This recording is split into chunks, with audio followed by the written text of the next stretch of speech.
గురువు తిరోగమనంతో 25 రోజుల పాటు ఈ 3 రాశులకు అద్భుత ధనం, కొత్త ఉద్యోగాల ప్రమోషన్లు. మరియు ఆ వివరాలు ఏమిటో పూర్తిగా తెలుసుకునే ముందు మీరు ఏమైనా సమస్యలతో బాధపడుతుంటే వాటి పరిష్కారం కోసం మీరు మా గురువు గారి నెంబర్కి కాల్ చేసి మీ సమస్యలకు తగిన పరిష్కారం పొందండి. ఖచ్చితంగా మీ సమస్య పరిష్కారం అవుతుంది.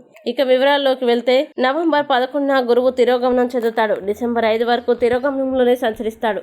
గురువు దాదాపు 25 రోజులు మిథున రాశిలో తిరోగమనంలో ఉంటాడు. దీనివల్ల సింహరాశి వారికి గురువు తిరోగమనం ఎన్నో ప్రయోజనాల్ని అందిస్తుంది. అనుకోకుండా ధనం చేతికి వస్తుంది. కొత్త మార్గాల ద్వారా డబ్బు సంపాదిస్తారు. ఇన్వెస్ట్మెంట్ చేసే వారికి లాభాలు ఎక్కువగా ఉంటాయి. కానీ ఇన్వెస్ట్మెంట్ చేసేటప్పుడు రిస్క్ తీసుకోవడం మంచిది కాదు. అలాగే కన్యా రాశి వారికి గురువు తిరోగమనం వల్ల అనేక లాభాలు ఉంటాయి. కెరీర్ లో సక్సెస్ ని అందుకుంటారు. వ్యాపారులకి కూడా ఈ సమయం కలిసి వస్తుంది. ఉద్యోగులకి ప్రమోషన్ వచ్చే అవకాశం ఉంది. నిరుద్యోగులకి కొత్త ఉద్యోగాలు రావచ్చు. మొత్తానికి ఈ రాశుల వారి జీవితంలో సంతోషం ఎక్కువ అవుతుంది. ఇక చివరిగా తులారాశి వారికి గురువు తిరోగమనం లాభదాయకంగా ఉంటుంది. ఈ రాశి వారు అనేక లాభాలని పొందుతారు. ఆర్థిక పరంగా కూడా కలిసి వస్తుంది. ఆదాయం పెరుగుతుంది. ప్రమోషన్ వచ్చే అవకాశం కూడా ఉంది.